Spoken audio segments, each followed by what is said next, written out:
Hey, Steve Valley here. Just wanted to talk a little bit about fasting days in our cellular cleansing system.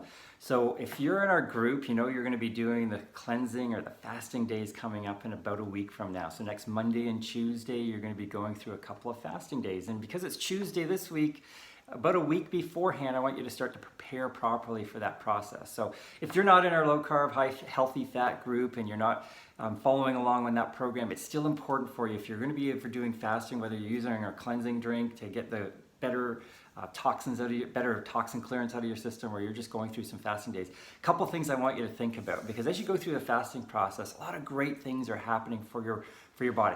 A lot of people do it because they were trying to lose excess fat. Hey, I get it, that's cool. But there's so many more benefits that you're getting from going through a fasting day. And I want to talk a little bit about those. So I want to talk about how to prepare properly for it and also the benefits that you're going to be getting. And then specifically, how to do it properly on the day for maximum benefits. So how to prepare properly, let's sort of go in order, right? How to prepare properly. A lot of times people don't really set themselves up for success on their fasting days. So the easy one is drinking lots of water so your body can eliminate any impurities that you're releasing as you're going through the program, because you want to be able to have that as an excretory pathway, that urination, you want to be able to drive a lot of impurities out of your body that way.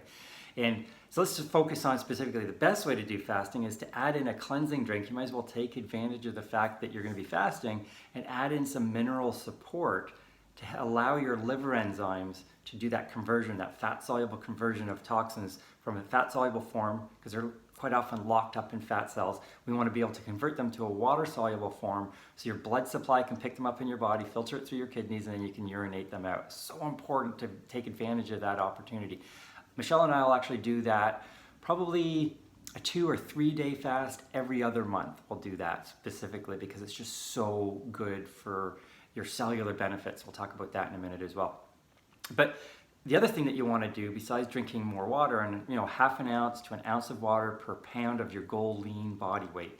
But the other thing you want to do is focus on getting the right amount of fiber into your body. A lot of times people don't eat enough fiber just in general, and the goal is for women to get up to about 20 to 25 grams of fiber a day, and for guys it's about 30 to 35 grams of fiber a day. When you do that, when you're starting the cleansing process, because you've done that each day for the week leading up to your fasting, your cleansing days, then what happens is you've got that good fiber sitting in your intestines, so that when your body starts to dump those impurities, not just into your bladder so you can pee them out, but also into your intestines so that you can eliminate them that way, the fiber's there waiting so it can absorb those water-soluble toxins, absorb them into the fiber, and you can eliminate them. If you don't have enough fiber in your system, there's a chance some of that's going to get reabsorbed into your intestines. You don't want that. One of the reasons we're looking at fasting and to clear out these impurities, if you're going to do that cellular cleansing, is to get the fat cells to release the impurities and the toxins so that you can better able to access those fat cells for fuel. From my perspective, that's really important for coaching endurance athletes, because I want them to be able to get a better percentage of fuel and energy from fat storage in their body, because it's an almost unlimited amount of fuel, whereas if they're relying on glycogen or carbohydrates, that's a limited supply, and we want to be able to access that more cleaner burning fat. You're going to feel better, you're going to have more energy, have less chance of digestive upset because you don't have to eat as much when you're doing your sports. That's so important. For other people, they're looking to do cleansing or fasting for fat loss, weight loss, if you want to think about it that way. Now, when I say weight loss, a lot of times people think, well, I don't want to lose muscle, and if I don't eat regularly, especially right after I work out, I'm going to burn through muscle tissue. That's not true. You're not going to burn through muscle tissue. And if you are losing any muscle, it's going to come from apoptosis, this process of autophagy where your body automatically goes through and eliminates old, inefficient, dying cells. The other thing that's going to happen sometimes is you're going to burn through the glycogen that's in your muscles because you haven't eaten for a couple of days, and you're going to have less overall weight in your body, in the muscles specifically, because they hold glycogen, right? Glycogen is your carbohydrate. You eat that, your body converts it to glycogen, it stores it in your muscles and liver. And think about it this way. It's like driving a car a long period of time. You have that gas tank full of fuel, your car weighs a certain amount. If you burn through 200 pounds of gasoline, your car weighs 200 pounds less, but the gasoline tank is still there.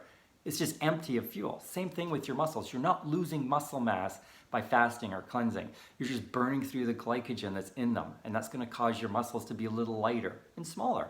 So you're not losing the muscle. As soon as you start to refuel again, you refill them with glycogen, you're going to build that fuel supply back up. You're going to build the muscle back up. But the one part of your muscle you are getting rid of through fasting is the old, damaged, dying, inefficient cells. You want to do that regularly, right? Your body's automatically doing it. It's a process of regeneration. Your old cells are going to die off and they're going to be replaced by new ones. I want to force that issue. I want that to happen in my immune system, which fasting does really well, starts there. And I also want it to go into my energy systems, my mitochondria, through the rest of my body. I want my body as young and healthy and vibrant as possible. And doing forced fasting does that. It forces the issue of this regeneration. So you want to do that. You're going to get these healthier, more vibrant cells in your body, and they're going to be more likely to perform better, be stronger, less likely to get injured and strained.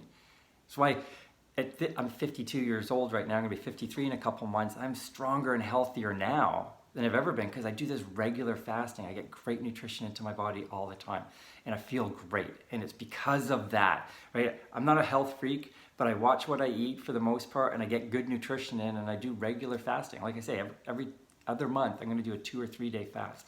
Michelle and I do that. It's a big part of her training program. Because she's such a great endurance athlete, she's actually using that as part of her training. She'll train through those to force her body to get even better at adapting to fat usage. So she can do a 100-mile bike ride now on a fasting day, not eating anything. She wants to crank it up a little bit more to Ironman pace. She's going to add in another 50 or 60 calories an hour in order to fuel her body to take it to that next level. So anyway, what's the process once we've prepared? So if you're not doing cleansing days and you're just getting ready to do a couple fasting days, hey, that's awesome. I personally think you should use some of our cleanse drink because it's going to get better results for you, better utilize the time that you're taking to give your body a break from digesting food and going into repair and regeneration. Right? When you're doing fasting, you're increasing your natural growth hormone by almost 1,500% for guys, about 1,000% for women over 2 days. And then you've also got the adrenaline. So I can go into the gym and push 10 to 20% more weight on fasting days because I'm generating all this growth hormone and adrenaline. I'm going to get great muscle regeneration benefits from that. So you don't have to eat right after a workout in order to get the benefits from it because the fasting does these other processes that you're not normally doing. So anyways, when you get into the fasting day, one of the things that you want to think about doing is ideally, if you're going to use our cleanse drink, what you want to do is just use that cleanse drink. And I recommend people to do 2 ounces every other hour through the day and do that 8 times through the day. So you get a total of 16 ounces into your body. It's just a mineral drink. It's called Cleanse for Life. It's actually going to support your liver enzymes so they get better at converting these fat-soluble toxins into a water-soluble form so you can eliminate them and get better at accessing that fat for fuel. But no food, no snacks, no healthy chocolates, no whey crispy things. I just don't want you to eat anything. If you want, you can have a black coffee first thing in the morning, have a couple cups of that, have another one in the afternoon if you want. Ideally make it organic so it's nice and healthy. And the sun is really bright this morning. So really what you want to do is just focus on, getting a bit of healthy organic caffeine into your system first thing in the morning if that's going to help you get through the day and help you feel a little bit better. Sometimes people, as they go through this process, they get headaches, so the caffeine will help. And then 2 ounces of a cleansing drink every other hour through the day. Quite often it's recommended to do 4 ounces 4 times a day. I find that's too much carbohydrates coming into your system all at once. Minerals don't taste great, so this product's got a bit of carbohydrates in it, some from healthy sugars. I think it's organic sugar beets. And what happens is we want to dampen the effect of that sugar coming into your system. So we're going to spread it out a little bit more through the day. Hey, if you want to do 1 ounce every hour for 16 hours, that's totally cool. Just get 16 ounces in through the day, and you're going to do that. I like to do it 2 ounces every other hour because I just think, okay, if I'm going to start at 6 a.m., I'm going to finish it like 8 p.m. or something like that, whatever 8 servings is. And I just think every other hour, so every even numbered hour, I'm going to do that. So anyways, that's the process. It's really not complicated. Go through the first day and then wake up the next day and do it again. And chances are you're going to have an easier time the second day than the first day because your body's in the groove. If you start eating something regularly because you think you need it, then your body's going to expect that it needs to keep eating. So ideally, just don't eat anything, right? And the next day will be easier. And sometimes you even go to a third day because you're like, man, this is so simple. So anyways, hopefully that makes sense. Really simple process. You're going to get phenomenal benefits. And I look forward to helping you get through that process in about 5-6 days from now. Have a great day. Bye.